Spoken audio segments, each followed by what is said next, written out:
dans l'indifférence générale, l'Union européenne a décidé de demander aux États membres de préparer d'ici à 2022 des conditions à élaborer les termes techniques pour aller vers un ID, un Digital ID Wallet, c'est-à-dire une espèce de portefeuille digital, d'identité, qui serait européen et qui s'inspirerait directement du Digital ID Wallet, ça porte le même nom, qui a été élaboré par l'entreprise Thales et dont je vais vous montrer là quelques extraits d'une publicité qui circule en ce moment d'ailleurs sur Internet.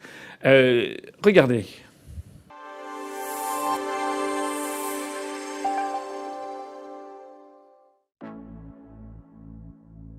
Bonjour à tous, je vous présente Lucie, étudiante en psychologie. Et moi, son Digital ID Wallet, émis par le gouvernement pour offrir une large gamme de services d'identité.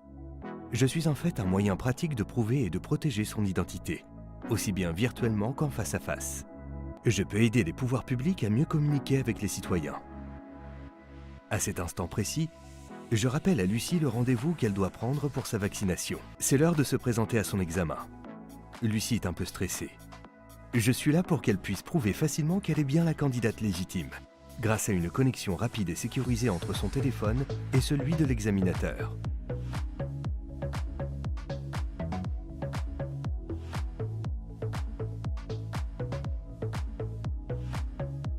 Je peux aussi aider Lucie à faire une demande d'acte de naissance, payer ses impôts ou prouver son identité lors de la souscription à de nouveaux services tels que l'ouverture d'un compte bancaire.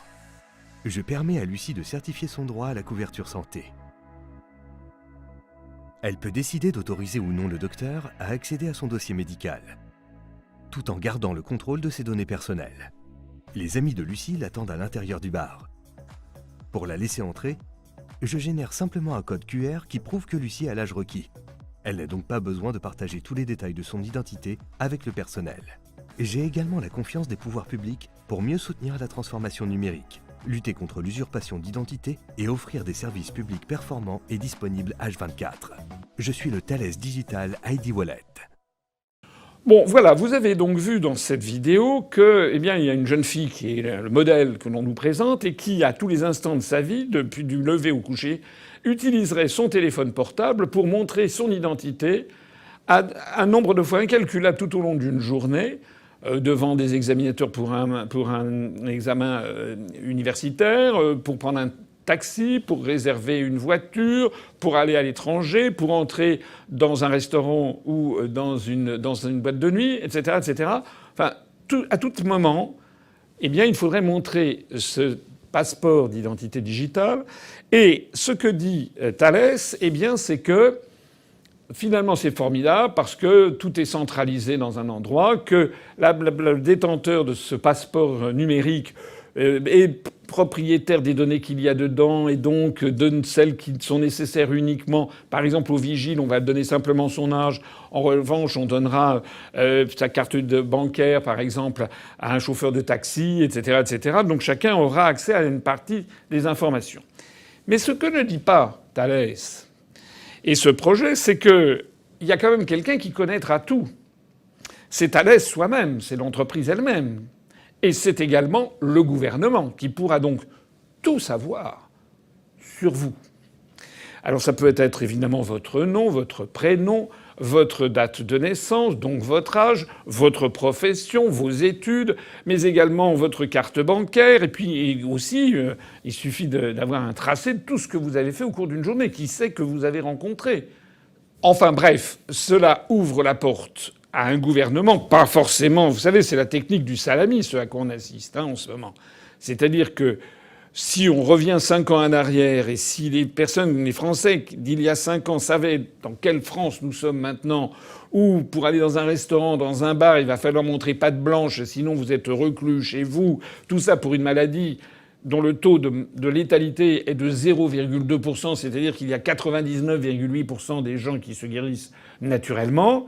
Si on avait dit ça à des Français il y a 5 ans, ils auraient dit non, vous délirez. D'ailleurs, c'est ce qu'ils ont dit. C'est ce qu'ils ont dit en traitant de complotistes ceux qui envisageaient ça il y a 1 an. Donc on peut tout imaginer, hélas. Et on peut très bien imaginer qu'un tel portefeuille d'identité numérique serve d'ici quelques mois, voire quelques années, à être une espèce de mouchard permanent au bénéfice soit d'entreprises privées, qui concurrencent de plus en plus les États, soit de gouvernements.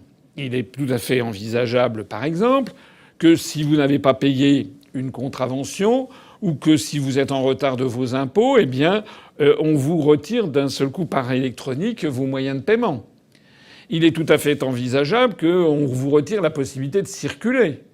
C'est-à-dire que ce système, en fait, qui est présenté comme un instrument de liberté, est au contraire un instrument d'esclavage absolument terrifiant, comme on n'en a jamais vu dans l'histoire de l'humanité.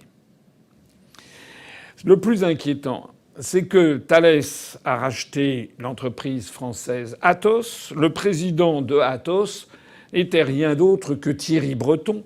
Thierry Breton, qui est aujourd'hui commissaire européen pour la France, chargé justement des questions numériques, et que c'est donc lui qui est en train de pousser ce projet au niveau européen, s'il vous plaît. Ce qui prouve d'ailleurs que la construction européenne est une dictature épouvantable, puisque ce qui va se passer, c'est que, bien entendu, au lieu que ce soit les gouvernements qui soient obligés d'être confrontés à leur opinion publique en disant voilà, j'ai inventé ça, ça soulèverait une bronca, eh bien là on dira non, non, non, c'est l'Europe qui a décidé que c'est une politique européenne, c'est pour faciliter les échanges, ça va vous permettre, on mettra en avant toujours des points positifs, parce que dans toute chose, il y a des éléments positifs. Donc on dira, ça vous permet d'aller en Estonie ou de louer une voiture en Grèce sans avoir à faire trop de démarches. Et c'est ça qu'on mettra en avant. Donc on pourra dire que finalement ça simplifie les choses, etc. On mettra ça en valeur. On pourra d'ailleurs dire que c'est la suite logique des RGPD, c'est-à-dire la RGPD c'était une souveraineté numérique sur les données des entreprises, les données collectées. Eh bien là, ça sera une souveraineté. On va parler de souveraineté européenne numérique. On enrobera ça dans un joli paquet cadeau pour les crédules. Et puis on dira c'est la souveraineté européenne sur vos données personnelles grâce à l'Europe, etc. En fait, c'est un flicage permanent qui risque à 90% de probabilité d'émerger de toute cette affaire. Pour résumer, je le dis sans ambages, ce qui nous pend au nez collectivement si nous ne réagissons pas maintenant, non seulement pour nous, mais pour nos enfants, les enfants de nos enfants et nos descendants, si nous ne réagissons pas maintenant, nous risquons d'avoir une société qui se développera avec un système de contrôle social, comme on le voit apparaître en Chine, où le gouvernement aura pouvoir de vie ou de mort sur votre vie sociale. Si vous ne faites pas ce que dit le gouvernement, si vous n'allez pas vous faire injecter une fois tous les 4 mois, si par ailleurs vous regardez des films ou des sites politiquement qui ne sont pas conseillés, si vous tenez des propos qui sont contraires à ce que pense le gouvernement, etc., etc. Enfin, c'est un système à la Orwell, mais à une échelle comme on n'a jamais vu. Eh bien, le gouvernement pourra, sans même envoyer la force publique, sans aucun jugement, pourra tout simplement vous débrancher telle ou telle fonctionnalité.